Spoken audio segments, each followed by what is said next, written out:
Tele Brasil Notícias. Olá, está começando a sua edição semanal do Jornal Tele Brasil Notícias, sempre com as informações na medida certa e feita especialmente para você. E nesta edição estaremos abordando a questão do Ministério da Saúde, que inclusive lançou a Política Nacional de Doação e Transplantes de Órgãos. Falaremos também nesta edição sobre o SUS, que vai começar a recomendar a mamografia a partir dos 40 anos para as mulheres. Vamos também abordar os eventos que acontecem no Brasil e já aconteceram. Pernambuco, em Caruaru, a Motofest aconteceu e foi um dos maiores encontros de motociclistas do Nordeste que é até agora. Tudo isso e muito mais nesta edição do Jornal Tele Brasil Notícias, feita especialmente para você. Então, vamos a ela. No ar.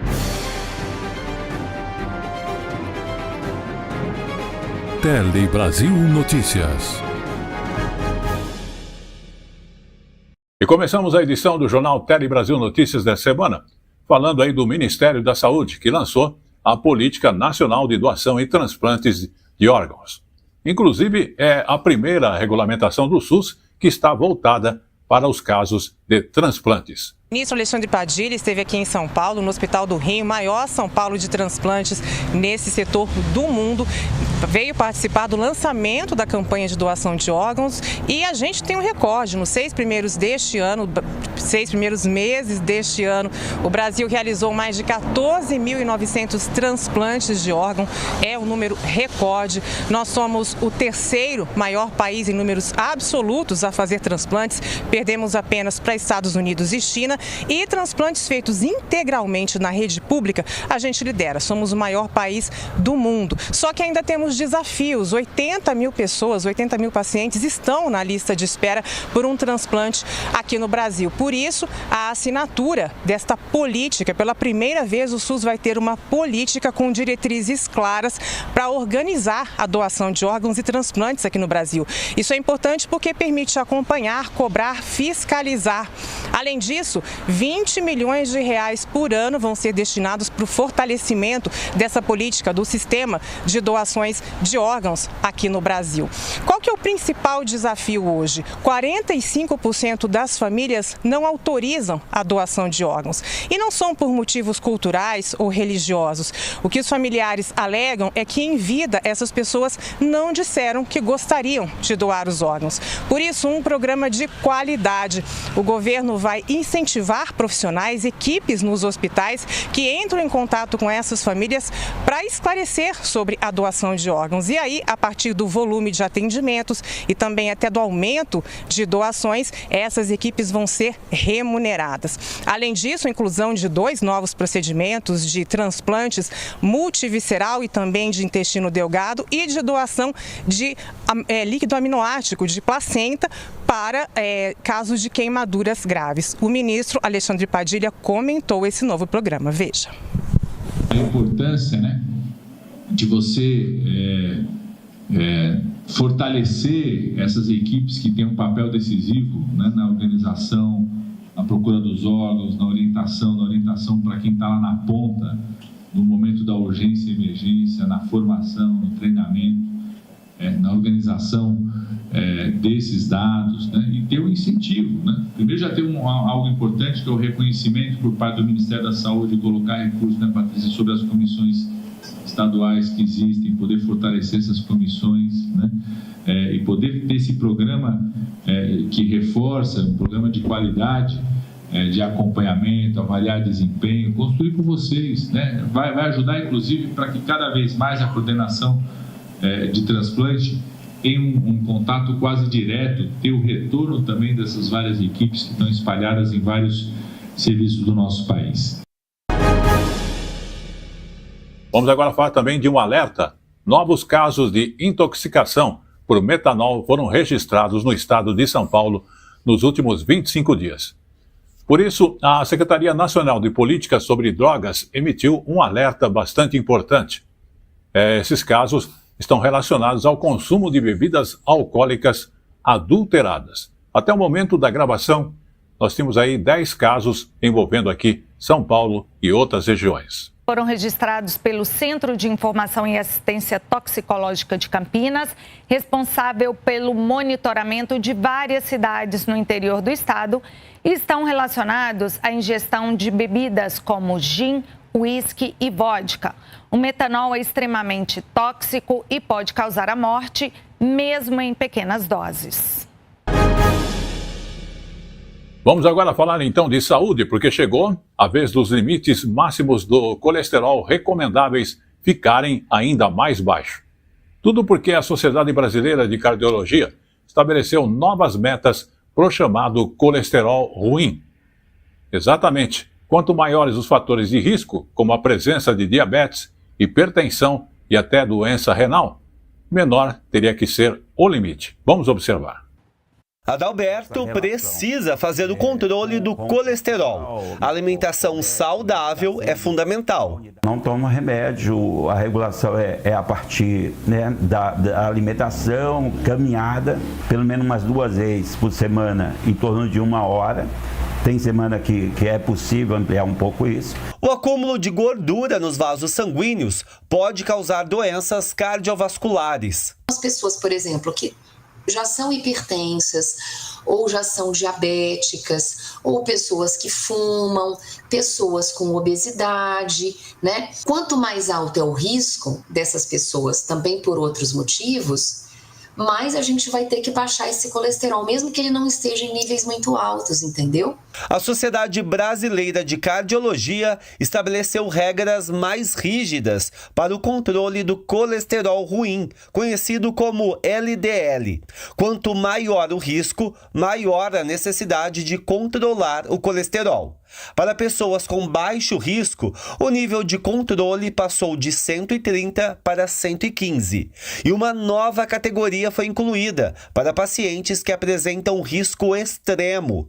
Neste caso, eles devem manter níveis inferiores a 40. As doenças cardiovasculares são a principal causa de mortes no país. São cerca de 400 mil óbitos por ano. E o colesterol alto é o principal fator de risco.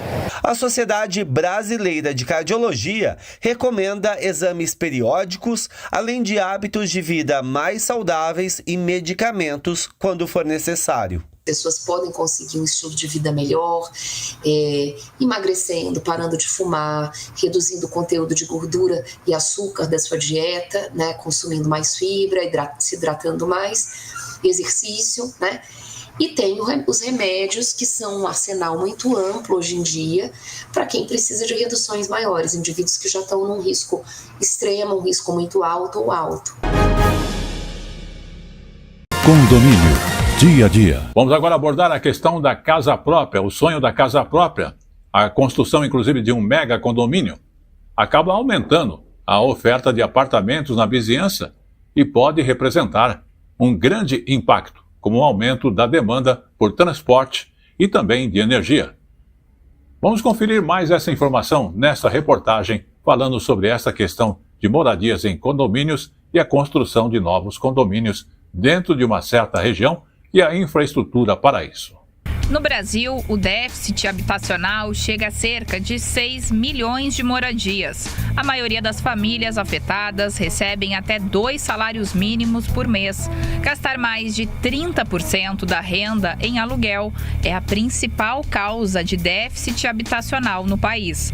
Morar em um mega condomínio pode ser a realização do sonho da casa própria, com acesso a lazer num valor acessível. Muitos desses empreendimentos têm unidades dentro das regras do programa Minha Casa Minha Vida. Para conseguir ter acesso a opções de lazer e serviços, você tem que compartilhar com o maior número de pessoas, porque senão não adianta você conseguir um financiamento com condições mais adequadas à sua renda e de repente você ter um condomínio muito elevado que inviabiliza a sua permanência. Num lugar onde antes moravam poucos e passam a morar milhares, aparecem questões como o aumento da demanda de energia elétrica. Neste mega condomínio, num único dia, houve 14 quedas de luz. Para o presidente da Associação de Moradores, os equipamentos públicos não conseguem suprir as necessidades dos novos moradores. Tem que aumentar o número de escolas, até através da própria municipalidade, escolas municipais. E também outro problema que nós temos, aqui desse lado que nós temos de Pirituba, onde está tendo esse grande avanço imobiliário, nós não temos, por exemplo, uma quantidade suficiente de UBSs, porque na verdade nós temos aqui na localidade apenas uma. Nós precisaríamos também que tivesse um investimento maior em hospital.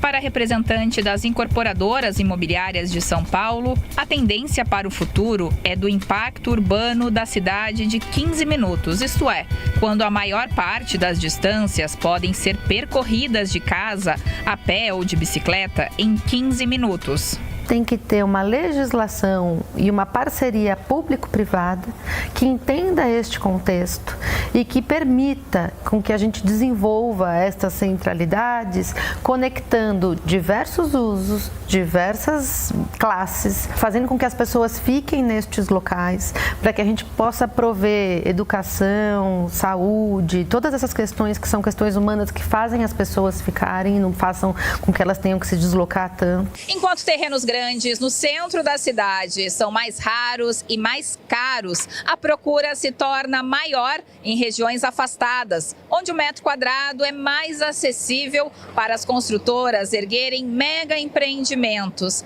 Mas qual o impacto dessas ilhas mega povoadas para o entorno? A cidade, quanto mais os condomínios são fechados, pior ela funciona. Ela tem problemas maiores de coesão social, de relacionamentos intrapessoais, maior é a dificuldade de acesso a serviços, maior é a dificuldade para fazer a capilaridade do comércio, que é essencial para uma cidade sobreviver, e questões de ensino e etc.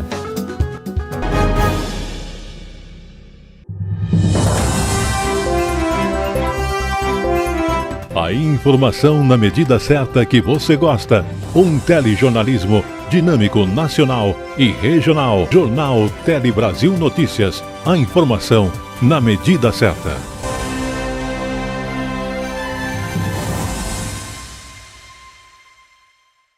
Vamos abordar agora a questão do Senado. A Comissão de Assuntos Econômicos aprovou o projeto que isenta do imposto de renda. Atenção! Quem ganha até R$5 mil por mês, ou seja, até R$60 mil por ano. Vamos observar mais detalhes nesta reportagem. Esse projeto que foi aprovado, ele estabelece imposto de renda zero para quem ganha até R$5 mil por mês e depois uma faixa de transição, que seria um imposto que varia de 0 a 27,5% para quem ganha entre R$5 mil e R$7.350 por mês. E por fim, estabelece uma compensação, que seria uma taxa adicional que pode ir até 10% da renda para aqueles chamados super ricos, pessoas que ganham a partir de R$600 mil por ano. O interessante é que esse projeto foi aprovado em caráter terminativo, ou seja, não vai precisar passar pelo plenário do Senado, segue direto para a discussão da Câmara dos Deputados. E vale destacar que a proposta aprovada agora, ela é muito semelhante a um texto que está na Câmara dos Deputados e que foi encaminhado pelo presidente Lula. Inclusive, foi uma proposta de campanha do presidente Lula. Mais recentemente, o senador Renan Calheiros assumiu a relatoria do texto do Senado Federal e disse que iria encaminhar logo a proposta do Senado para votação, porque o texto da Câmara, que é do presidente Lula, estava parado. Vamos agora também falar do SUS, porque ele vai começar a recomendar a mamografia a partir dos 40 anos.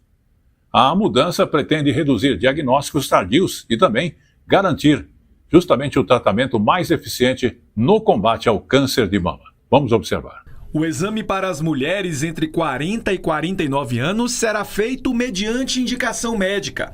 Antes, só era recomendado de forma preventiva para a faixa de 50 a 69 anos.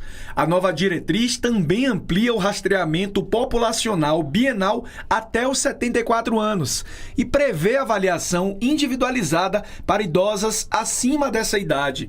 A medida atende a um cenário de aumento dos casos em mulheres mais jovens e ao alerta de especialistas para a detecção precoce da doença como fator importante para a cura.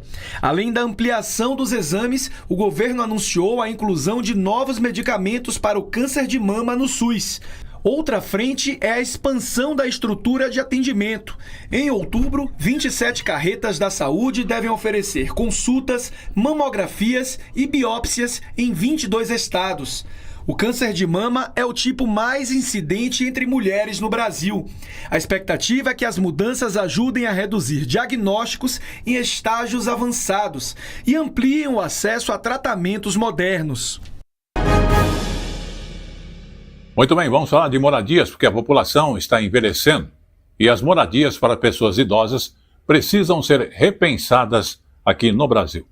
Inclusive, em visita a alguns lares em Brasília, vamos conhecer quais são as principais demandas desta população. Isque e Miyoko trabalharam, criaram filhos, tiveram vidas plenas e saudáveis e quando precisaram de mais cuidados, conseguiram ser acolhidas no Lar São Vicente de Paulo, em Taguatinga, no Distrito Federal.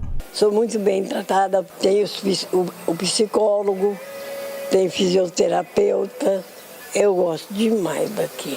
Aqui é tão bom, eu vou te dizer, eu estou tão contente aqui, tão feliz que eu me sinto bem. Essa casa de longa duração existe há mais de 60 anos aqui no Distrito Federal e conta com recursos públicos, doações e parcerias com universidades para atender as 34 residentes com idades entre 64 e 98 anos. Para mantermos a instituição, nós temos uma parceria com o GDF, né, onde esse valor que é pago para a instituição, a gente paga para recursos humanos. Né? Temos a equipe multiprofissional, todo esse pessoal é pago pelas sedes, mas também temos outros colaboradores da instituição que são pagos com doações. Desde 2023, o país conta com mais idosos que jovens. Em 20 anos, a população com 60 anos ou mais passou de 15 milhões para 33 milhões de pessoas. Essa mudança demográfica intensificou a necessidade de se repensar os tipos de moradia. Tem algumas formas de abrigamento que podem ser ofertadas para as pessoas idosas, incluindo também as LPIs, mas tem outros que precisam ser também colocados mais dentro da lógica dessas situações, como República, Casas-Lar. De acordo com o IBGE, até 2022, cerca de 160 mil pessoas viviam nesses locais, menos de 0,5% da população com 60 anos ou mais. As mulheres são maioria, quase 60% dos moradores dessas casas de longa permanência que não conseguem absorver toda a demanda. Muito alta essa demanda aqui na realidade em que vivemos. Nesse cenário, novas políticas públicas são necessárias para atender às múltiplas necessidades das pessoas idosas. Quando a gente fala de moradia, nós não estamos falando só de um local com paredes e teto, é de um lugar de afeto. Então, tem também um cuidado nosso de ter esse cuidado com a biografia da pessoa idosa e com a sua moradia também. Daqui eu só saio se a irmã mandar. E chegou agora no Tele Brasil Notícias o nosso Momento Jurídico. Momento Jurídico de hoje fala sobre o juiz competente para as ações que envolvem interesse de crianças ou adolescente é o do seu domicílio. Vamos entender quais são essas diretrizes jurídicas. Para o Superior Tribunal de Justiça, ação que discute direitos de criança ou adolescente deve ser julgada por juiz do local onde o menor mora. A segunda sessão do Superior Tribunal de Justiça decidiu que o juízo do domicílio da criança ou do adolescente é o competente para julgar a ação anulatória de acordo de guarda e convivência, ainda que o ato que se pretende desconstituir tenha sido praticado por juízo de outra comarca. O caso julgado foi sobre um acordo homologado judicialmente na cidade onde a família residia, no qual ficou acertado que a criança moraria com a mãe e conviveria com o pai de forma livre. No entanto, o pai pediu para anular o acordo e alterar os termos de convivência ao alegar que a mãe tinha se mudado para outro estado com o menor sem aviso prévio. Nesse contexto, se estabeleceu um conflito negativo de competência entre o juízo da primeira cidade, que homologou o acordo de guarda, convivência e alimentos, e o juízo de onde a criança reside com a mãe. Ao analisar a demanda, a segunda seção considerou que é do melhor interesse do menor que a ação seja processada no foro em que ele exerce com regularidade seu direito à convivência familiar e comunitária. De acordo com a relatora, ministra Nancy Andrighi, embora o Código de Processo Civil traga como regra a competência territorial relativa, o STJ já decidiu que o Estatuto da Criança e do Adolescente tem natureza absoluta. A relatora também esclareceu que os atos já praticados pelo outro juízo deverão ser aproveitados pelo juízo competente com o objetivo de finalizar o processo no tempo certo. Vamos agora falar de saúde e de um novo medicamento para o tratamento de tumores no cérebro que foi aprovado pela Anvisa. Inclusive, ele promete dar mais qualidade de vida para os pacientes e retardar a progressão desta doença. É um avanço nesta área que estava sem muitas novidades há mais de 20 anos. Vamos observar.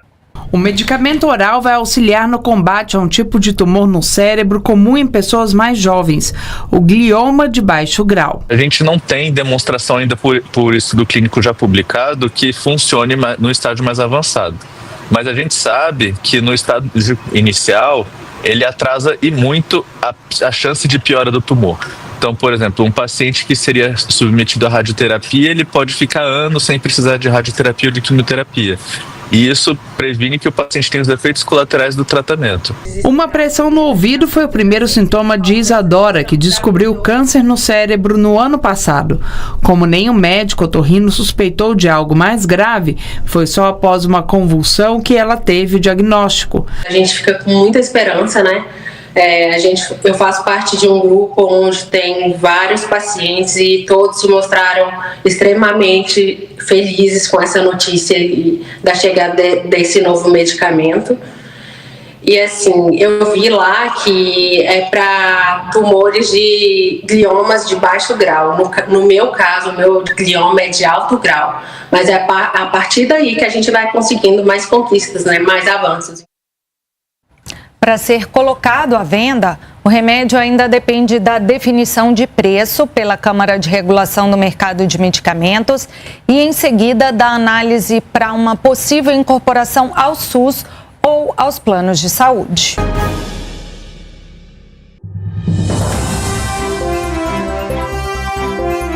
A informação na medida certa que você gosta. Um telejornalismo dinâmico, nacional e regional. Jornal Tele Brasil Notícias. A informação na medida certa.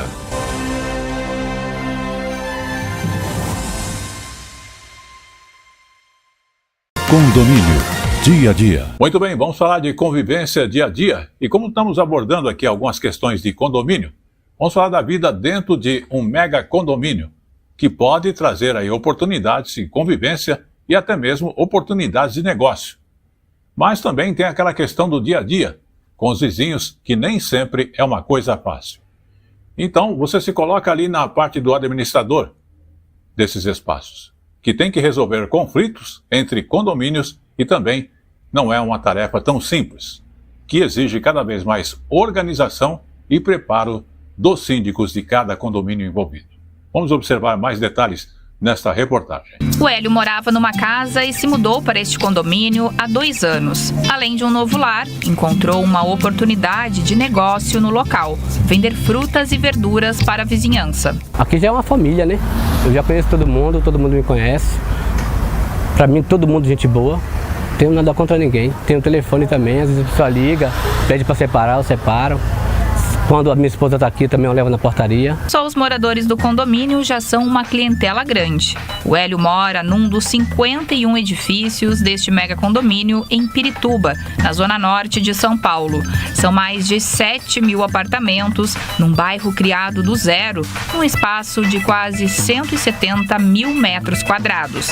Aqui tem centro comercial com restaurante, farmácia, praças e base da Polícia Militar. Este mega condomínio tem por volta de 17 mil moradores cadastrados, uma população maior do que 70% dos municípios do país. É uma cidade dentro de outra cidade. E contemplar vontades e direitos de tanta gente não é tarefa fácil, mesmo com um síndico para cada torre. Que, embora a nossa legislação preveja um síndico, nesses empreendimentos complexos, eu preciso de mais tomadores de decisão. E por isso a gente cria subcondomínios, a gente cria os conselhos, a gente cria colegiados dessas pessoas para tomada de decisão em relação ao condomínio geral. Quando a pessoa sai do empreendimento na horizontal, ele vem para uma vertical, eles não sabem muito bem que ali você tem regras para cumprir, você tem um custo para poder morar, independente se você seja proprietário ou não, né? Neste outro condomínio, que fica na zona oeste da capital paulista, a Márcia criou um grupo no WhatsApp só das mulheres moradoras logo que se mudou para o local. A gente se ajuda, né? Não só que as meninas querem vender bolo, doce, não, mas também quando tem violência doméstica, né? Quando tem alguma ação que tem a ver com as mulheres, né? Porque vieram as mulheres para cá de várias regiões diferentes, né? E elas precisavam ser acolhidas. Uma das vizinhas com quem a Márcia fez amizade é a Marinalva, que antes morava numa casa e sente falta de ter um quintal. A diferença que teve foi quando eu mudei, porque fica fechado, né? Você não vê vizinho nem da direita, nem da esquerda. Aí já viu, aí não dá. A intenção do mega condomínio desse seria, hipoteticamente, entendeu? De você formar uma comunidade um pouco mais unida. O pensamento, a filosofia de comunidade é difícil você implantar num condomínio extremamente novo como esse.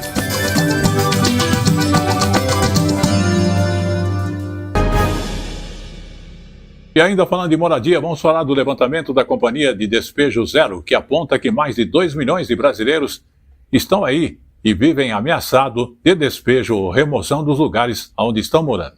Inclusive, segundo a pesquisa, é um cenário à parte de uma realidade que envolve a falta de habitação para as pessoas. Então, nós encontramos pessoas desabrigadas por desastres naturais e ainda milhares de pessoas em situação de rua e fora esta situação que citamos. Mas vamos observar mais detalhes nesta reportagem. A comunidade do Morro do Amor existe há mais de 30 anos. Fica em Guarulhos, na região metropolitana de São Paulo.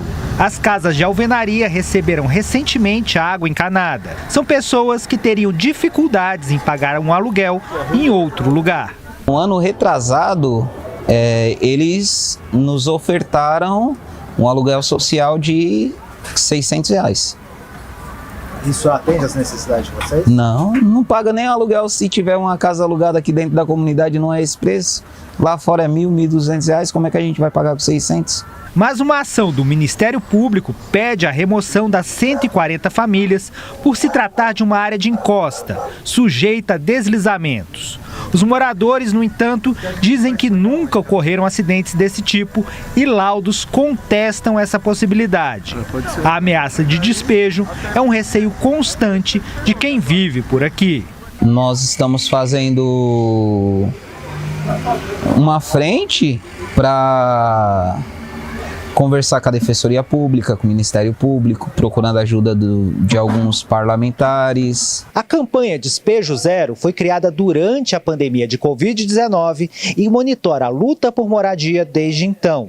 Atualmente, mais de 2 milhões de pessoas correm o risco de perderem suas residências. São famílias que, no meio rural ou urbano, ocuparam prédios e terrenos sem uso para ter onde morar.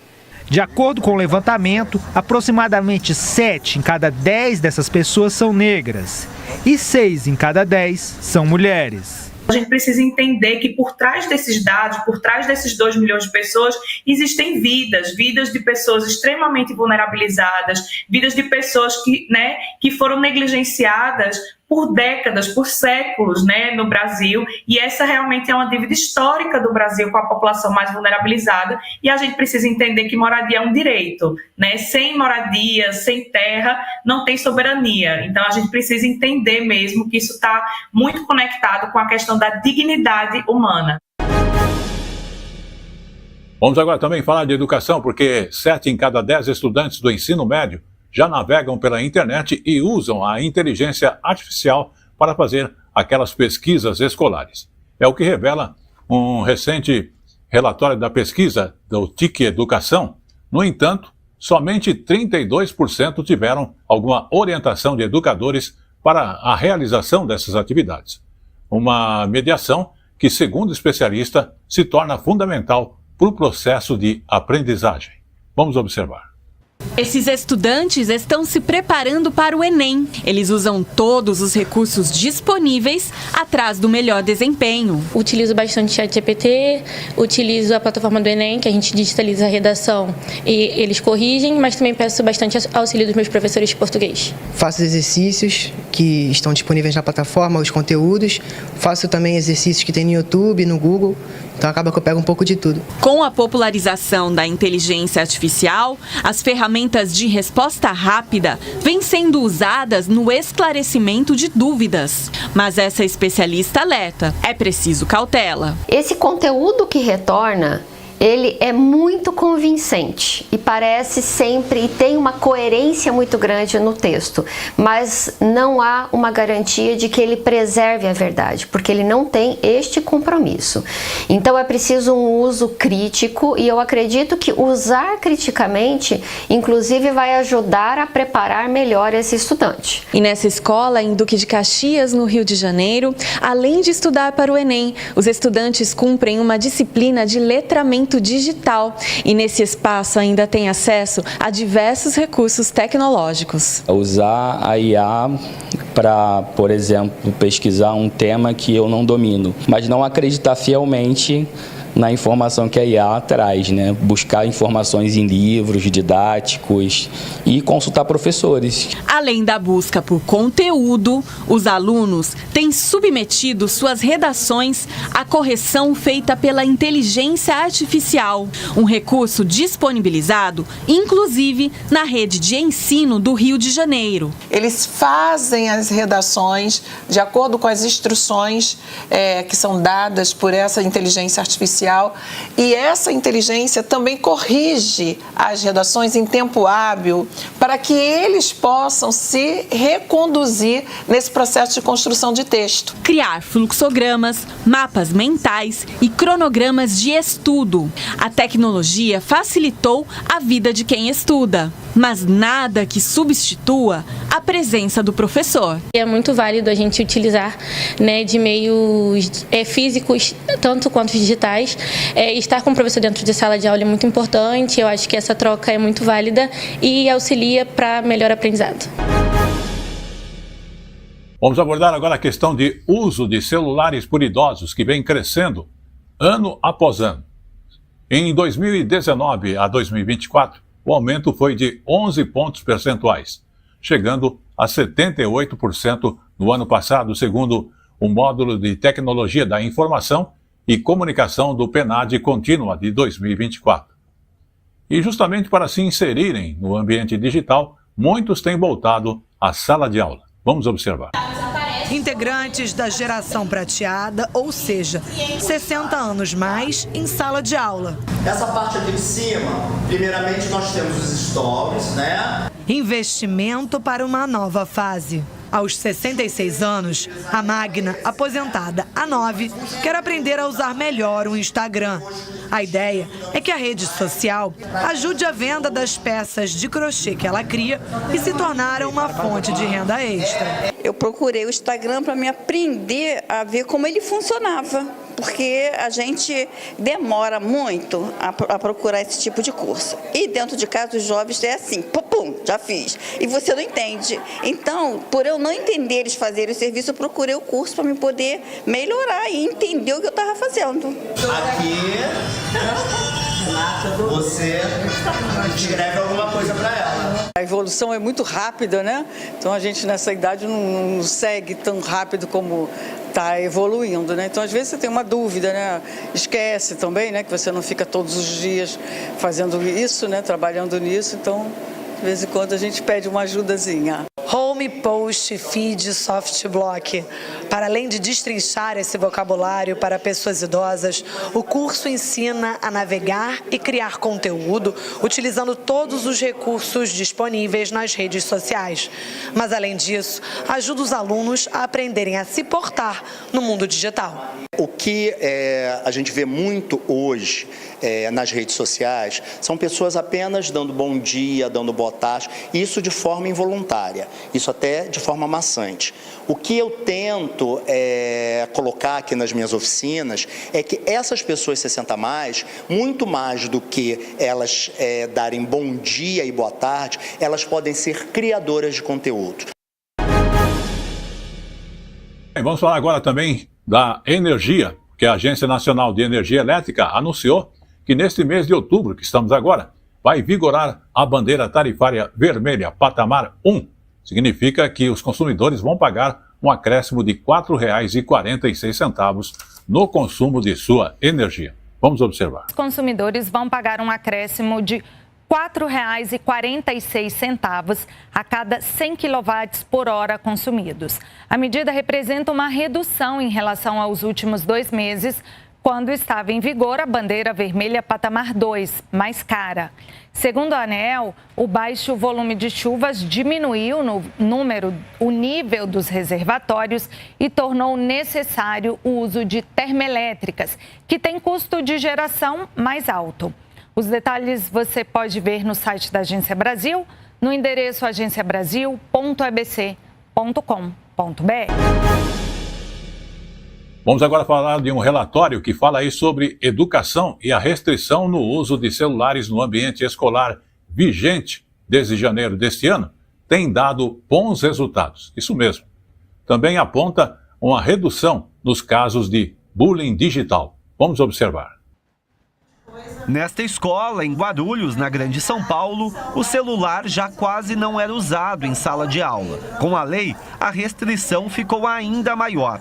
Os alunos sentem falta, mas aprovam a mudança. A gente fica ansioso, né, para olhar, porque quer sempre saber, né, quer sempre estar a todo momento ali se atualizando do que está acontecendo. Mas para mim não faz muita diferença, na verdade. O estudo realizado pela Frente Parlamentar Mista da Educação, em parceria com o Instituto Equidade.info, ouviu alunos, professores e gestores de mais de 200 escolas públicas e privadas de todo o país. A conclusão é que a restrição do uso de celulares tem gerado resultados positivos no aprendizado. Na média, 83% dos alunos têm prestado mais atenção nas aulas. Pedagogicamente falando, melhorou muito, tanto a atenção na aula quanto a distração, né, que diminuiu bastante. Segundo o estudo, houve melhora também no comportamento dos alunos, sobretudo na região nordeste do país. E a restrição do uso do celular contribuiu também para a redução do bullying virtual. Você podia tirar uma foto do seu coleguinha, fazer uma montagem e mandar num grupo, fazer alguma coisa. Então, eu acho que hoje em dia isso diminuiu bastante. Nos intervalos, a interação aumentou. Como a gente não tem mais alguma coisa para fazer, a gente inventa outra coisa. A gente joga bola com tampa, qualquer coisa que tiver para fazer, a gente inventa. A gente não vai ficar sem fazer nada. Porque a gente fala de formação integral. Quando é formação integral, não é só pedagógica.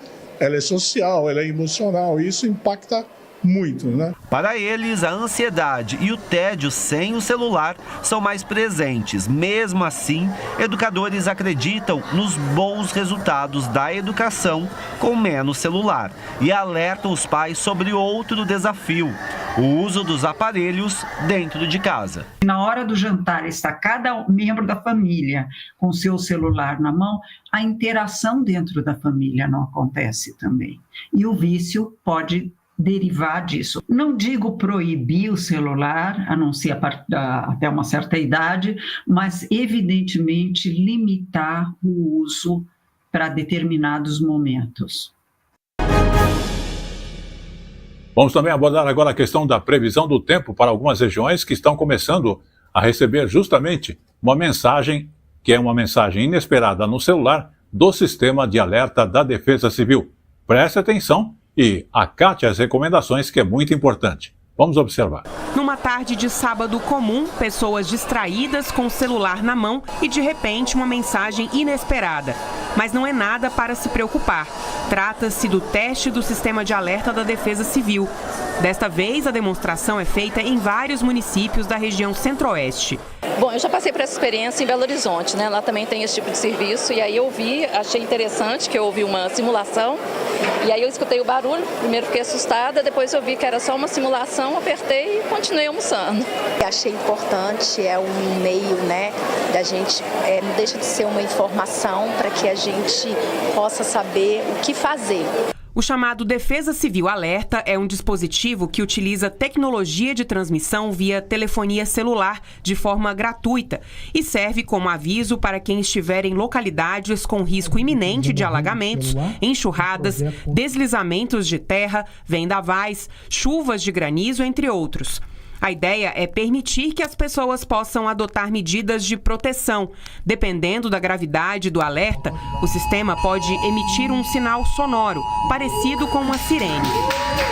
O alerta é sonoro e tem um texto, então ele vai indicar se você ainda tem um tempo para buscar medidas autoprotetivas ou você tem que deixar a sua moradia, o seu local, imediatamente e buscar um abrigo, um local seguro e adotar medidas de autoproteção. A implementação do Defesa Civil Alerta foi feita em etapas. Os primeiros testes foram feitos em agosto do ano passado nas regiões Sul e Sudeste. A simulação deste sábado marca a conclusão da nacionalização da ferramenta.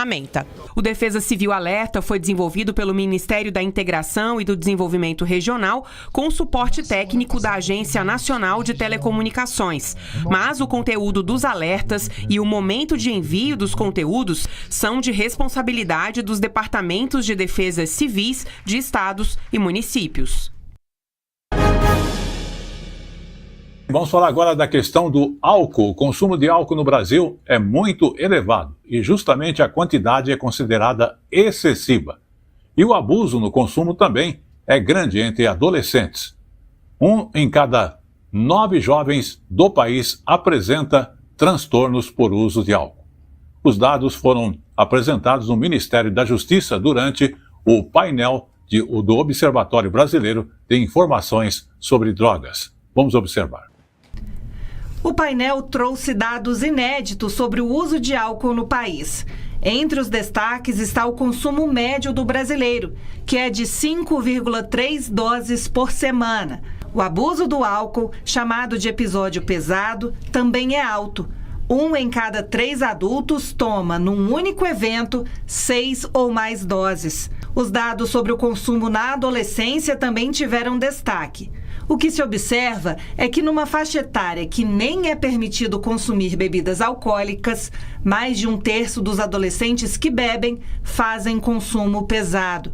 O estudo também mostra que 1 em cada 9 jovens já apresenta critérios para transtorno por uso de álcool.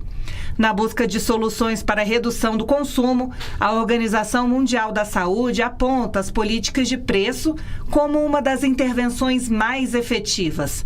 Aumentar o valor das bebidas pode reduzir o consumo, principalmente entre os mais novos. A gente tem no país uma legislação que proíbe a venda de álcool para menores de 18 anos, então a gente está falando de uma população que não deveria estar bebendo e a gente tem aí um crescimento, né, entre os adolescentes, mais ou menos 6% dos adolescentes com transtornos por uso de álcool, ou seja, alcoolismo. Eles já sofrem uma doença que é muito difícil de tratar e isso com uma série de consequências aí para o resto da vida. Vamos falar também da questão do IBGE e da economia, porque ele divulgou um levantamento sobre a produção florestal de 2024. O valor subiu mais de 16% e chegou ao patamar mais alto já registrado. Vamos observar esta informação que é bastante importante, porque envolve a celulose e outras questões da indústria de papel. O preço da celulose tem subido pelo mundo nos últimos anos. E com chance de altos lucros, os produtores são incentivados a investir em tecnologia e também a aumentarem a área plantada. Tudo isso fez com que o valor da produção de madeira destinada à fabricação de papel e celulose aumentasse quase 30% em 2024. Não à toa, o Brasil mantém a posição de maior produtor e exportador de celulose do mundo. O valor da produção florestal brasileira chegou a 44 bilhões e 300 milhões de reais, crescimento de quase 17% em relação a 2023 e um novo recorde. A produção se divide em dois setores. A silvicultura, que cresceu mais de 17%, é o cultivo planejado de florestas e produz principalmente madeira, carvão vegetal para indústrias e lenha. Já a extração vegetal, que subiu 13%, é a produção em florestas que já existem e, além de madeiras, obtém óleos vegetais, sementes e alimentos como o açaí. Em 2024, o Brasil chegou a quase 10 milhões de hectares de florestas plantadas para fins comerciais. É praticamente o tamanho de Pernambuco e quase tudo com eucalipto e pinos. O Mato Grosso do Sul é um dos estados com maior crescimento na produção madeireira. O município de Três Lagoas passou da 6ª posição para a 2ª posição esse ano em termos de valor de produção. Depois também temos Brasilândia, passando de 13º para a 4ª colocação, e Ribas do Rio Pardo, que é o município que tem a maior área plantada de silvicultura no Brasil. Então esses municípios têm se destacado muito e o setor tem crescido bastante para a região do Mato Grosso do Sul. Tem áreas propícias, áreas disponíveis e o setor vem investindo muito em tecnologia. Em relação a produtos não madeireiros, o destaque ficou para o açaí, com R$1 bilhão em valor, e quase 70% da produção nacional vem do Pará. Já a extração de erva mate, que se concentra na região sul, caiu mais de 11% em relação a 2023. Mesmo assim, é o segundo maior alimento em valor de produção, passando os R$522 milhões. Vamos agora abordar a questão da infraestrutura nas escolas, porque se olharmos bem, 95% das escolas públicas no Brasil possuem aqueles itens básicos de infraestrutura. Mas, em algumas regiões, as instituições de ensino ainda sofrem com a ausência justamente de equipamentos e com a falta de saneamento básico. Um exemplo está no norte. A água potável está presente em 84% dos estabelecimentos.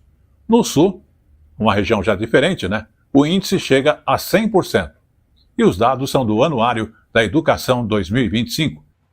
As crianças passam, em média, 4 horas por dia nas escolas. Imagine ficar todo esse tempo sem ir ao banheiro ou beber água potável. A falta de saneamento básico ainda afeta e muito a aprendizagem de crianças e adolescentes nas escolas públicas do país. É o que diz a 12ª edição do Anuário Brasileiro da Educação Básica. A gente sabe que o Brasil precisa avançar na qualidade da educação, mas o que a gente vê nos dados do anuário é que os estados e os municípios também, partem de pontos de partida muito diferentes. 95% das escolas públicas brasileiras possuem itens básicos de infraestrutura, como água potável, energia elétrica, banheiros e cozinha. Mas os problemas de saneamento não são os mesmos em todas as regiões. No norte, a água potável está presente em cerca de 84% dos estabelecimentos de ensino. No sul, o índice chega a 99%. Na região norte, apenas 30% das escolas estão conectadas à rede de esgoto pública. No sudeste, são 84,7%. Existe uma desigualdade regional muito expressiva, onde os estados do norte têm uma dificuldade enorme em relação ao acesso a saneamento básico. Então, isso vai impactar com certeza na qualidade da educação. O estudo também mostra outras carências de infraestrutura nas escolas públicas brasileiras. Em 2024, apenas 41% das escolas de educação infantil contavam com parque. Nos anos iniciais do ensino fundamental, só 47% dispunham de biblioteca ou sala de leitura. Nos anos finais do ensino fundamental, 46% tinham laboratório de informática e no ensino médio, apenas 46,9% tinham laboratório de ciências. O anuário apontou ainda que a intensificação de eventos climáticos tem gerado efeitos na educação. As enchentes que ocorreram no Rio Grande do Sul no ano passado são um exemplo. Essa escola de educação infantil de Canoas ficou 42 dias fechada por causa da tragédia climática e teve que se reinventar. Foi um impacto grande, não só da questão ambiental, mas na questão emocional também. Teve aqueles que foram impactados materialmente e também ficaram marcas emocionais. Depois de todos esses eventos, podemos dizer que a educação teve que se mostrar muito resiliente. Vamos abordar agora a questão do ensino à distância no Brasil, que ultrapassou pela primeira vez o número de alunos em cursos presenciais. E falamos aqui do ensino superior. O censo, inclusive, da educação superior de 2024 mostra que o país já soma mais de 5 milhões de matrículas em graduações online. Vamos observar mais detalhes também nesta reportagem. Como o meio mais acessível para os brasileiros alcançarem o ensino superior. É a modalidade que permite ao estudante mais flexibilidade para poder trabalhar ou cuidar da família. A Ana Júlia queria conciliar o trabalho ao curso EAD de Pedagogia. Ela recomenda o ensino à distância, mas também vê suas limitações. O curso EAD possibilita ter flexibilidade de horário e local. E alguém que está iniciando no mercado de trabalho agora, isso é essencial. Alguns EADs conseguem chegar no mesmo nível que um presencial, mas não é todos. Existem uns que você consegue interagir melhor com os professores, de tirar dúvidas, e mesmo pelo chat. E tem outros EADs que, depois que você faz a matrícula, tem só conteúdo ali e você não consegue falar com praticamente ninguém. Pela primeira vez na história, o número de alunos à distância passou o de alunos presenciais no ensino superior, de acordo com o Censo de Educação Superior de 2024. O levantamento ainda mostra que, também de forma inédita, o Brasil ultrapassou a marca de 10 milhões de matrículas em graduação. Em 2014, o Brasil tinha 1.300.000 alunos na graduação à distância e 6.400.000 no ensino presencial. Em 2024, eram 5.100.000 estudantes à distância e 5 milhões em graduações presenciais. Os dados também mostram que o número de novas matrículas de cursos online em 2024 foi o dobro das graduações presenciais. A preocupação com esse crescimento nos cursos EAD é a qualidade do ensino. A qualidade foi decaindo em parceria com os valores das mentalidades. Embora seja para o mercado muito importante, muito bom que isso aconteça, para a oferta ela tem se mostrado muito ruim em função de não ter condição, muitas vezes, a instituição de manter aquela oferta de boa qualidade com aquelas mensalidades cobradas. Outra questão é que a evasão na graduação à distância é maior que na presencial. Nós estamos tendo a entrada de cada vez mais de pessoas de mais idade na graduação. Essas pessoas costumam ter menos aproximação com as tecnologias e, do outro lado, as instituições estão implementando cada vez mais tecnologia na educação à distância. Esse descompasso acaba sendo uma coisa para a evasão muito determinante. Então, a gente repara isso quando faz qualquer tipo de pesquisa sobre evasão do ensino à distância. A primeira coisa que aparece é a falta de apoio.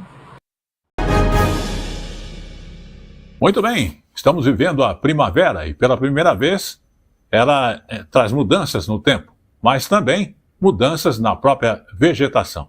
Porém, um detalhe é importante, é a época em que as plantas começam a florescer e acabam ficando mais bonitas, mais flores, mais pólen, o que pode, inclusive, intensificar aquelas alergias e problemas respiratórios.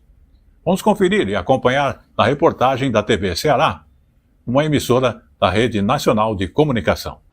As crises de rinite da Beatriz demoram de 1 a 2 semanas para passar. Ela conta que fica como se estivesse gripada. Senti coriza, meus olhos ficaram lacrimejando e a minha garganta fechada. E os atendimentos por sintomas relacionados a problemas respiratórios tendem a aumentar nessa época do ano.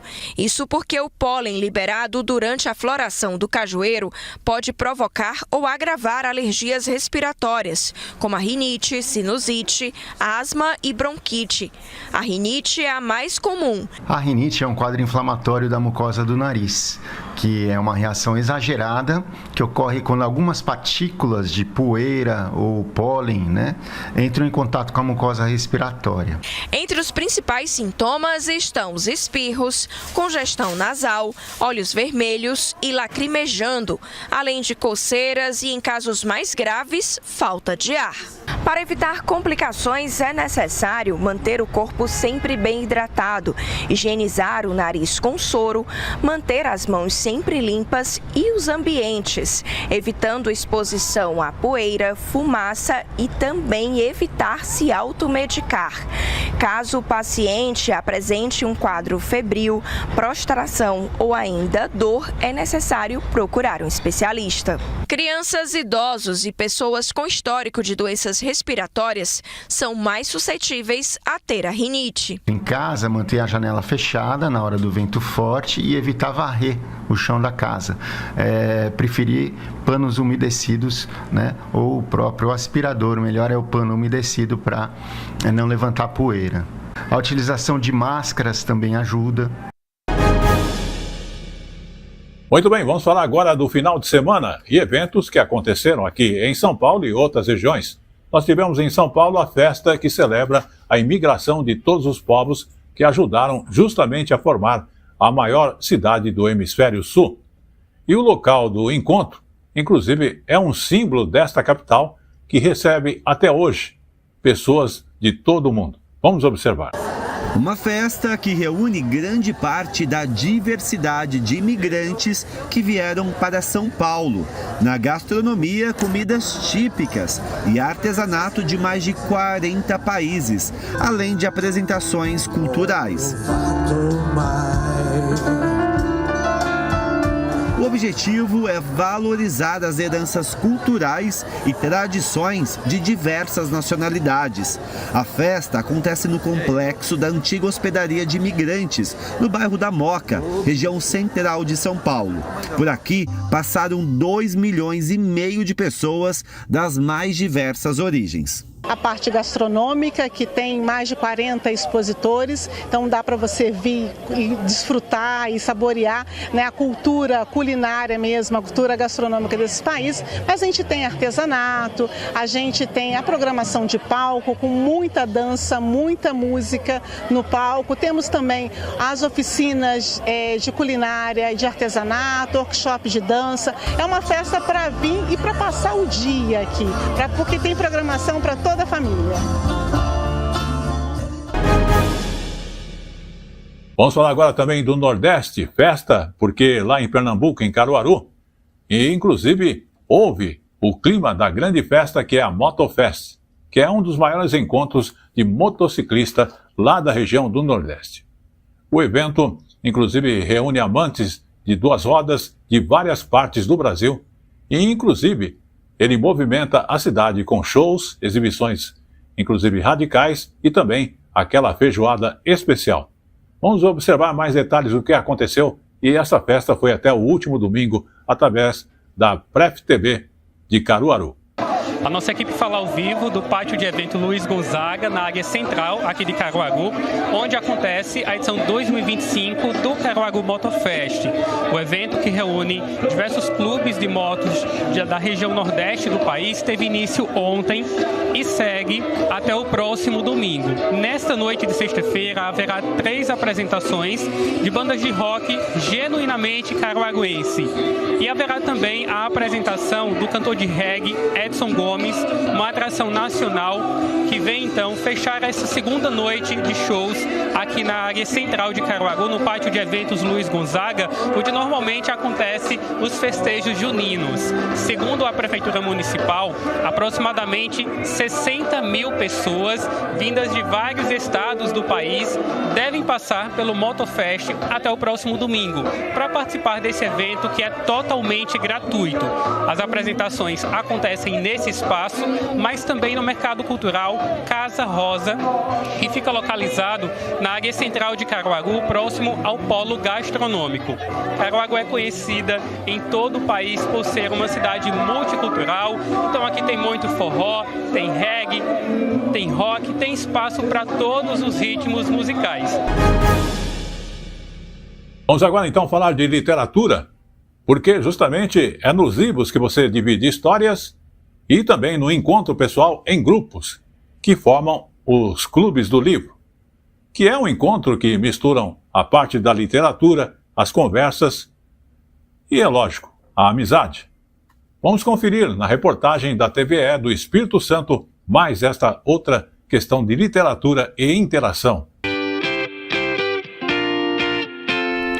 A ideia não é nova. Desde a Grécia Antiga, pensadores já se reuniam para discutir filosofia e arte. Mas os clubes, como conhecemos hoje, ganharam força entre os séculos 19 e 20, quando a leitura passou a ser espaço de troca e socialização. Em uma sociedade que oscila entre a tradição e a modernidade. No Centro Cultural Maria José Menezes, Cristine organiza encontros mensais. A cada último sábado, leitores se reúnem para mergulhar em histórias e trocar ideias.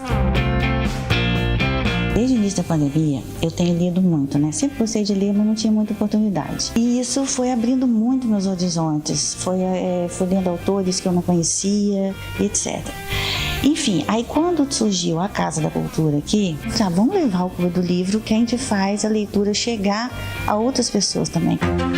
As pessoas que fazem parte do clube de leitura buscam viver a experiência de descobrir sobre o mundo e sobre si mesmas. É muito importante essa troca de informações. O livro alimenta a alma. Mas não é só de encontros presenciais que vivem os clubes. O Terça Delas em Rede faz o encontro de forma online. Pessoas de vários cantos do estado e também de fora, conectadas através das telas e por palavras. Além dos textos de Freud, a gente criou um espaço também onde mulheres de diversas profissões, pedagogas, advogadas, fazem leitura de textos de psicologia e psicanálise infantil. Além da leitura, o clube traz a escrevivência, que vai além das páginas e dá espaço para que cada participante registre a própria trajetória, sentimentos e visões de mundo. Nós convidamos os presentes a escrever sobre o conto que nos inspira naquele momento. Nós elegemos sempre 2 contos para que a gente possa, na quinzena, refletir sobre aqueles contos. E quando o consultório vira uma sala literária. Aqui, uma vez por mês, apaixonados pela literatura se reúnem para uma troca de histórias. Olha, a ideia veio primeiramente porque a gente sentia que com as redes sociais a gente pensa que está próximo, mas a gente notou que precisava estar mais próximo das pessoas. Muita gente falou, eu quero participar, e à medida que foi fazendo, foi ficando cada vez melhor e mais fácil. Tem vizinhos aqui, tenho amigos, tem pessoas que eu conheci no clube que eu não conhecia. E aí a gente, com essa troca toda, a gente aprofunda mais a amizade. Então acho que me trouxe muitos amigos, é o que eu mais gosto.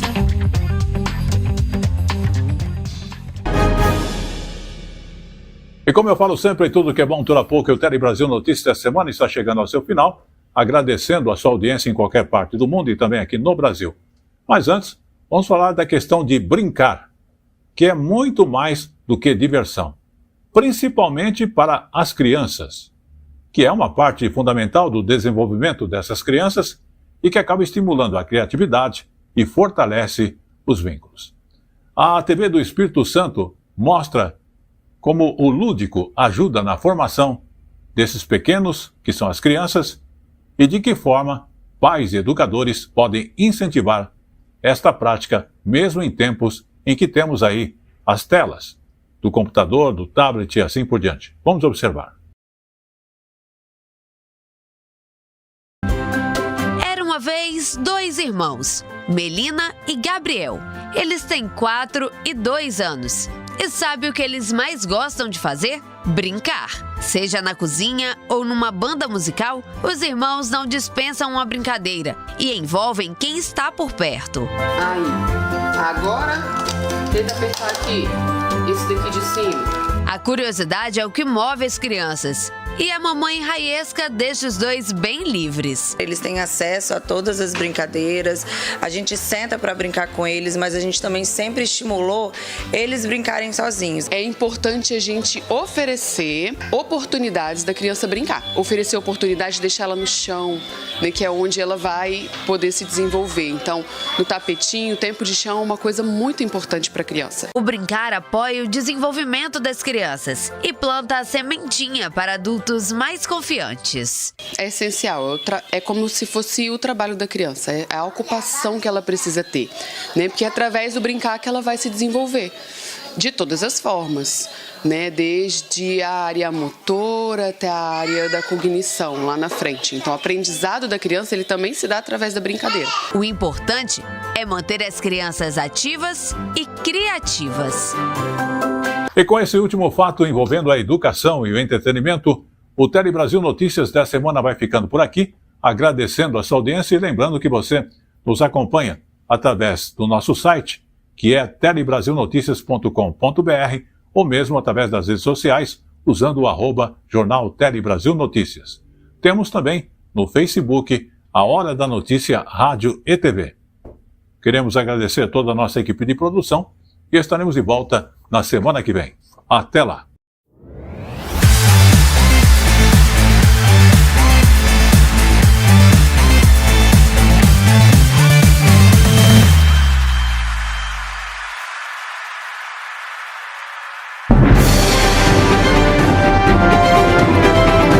Tele Brasil Notícias.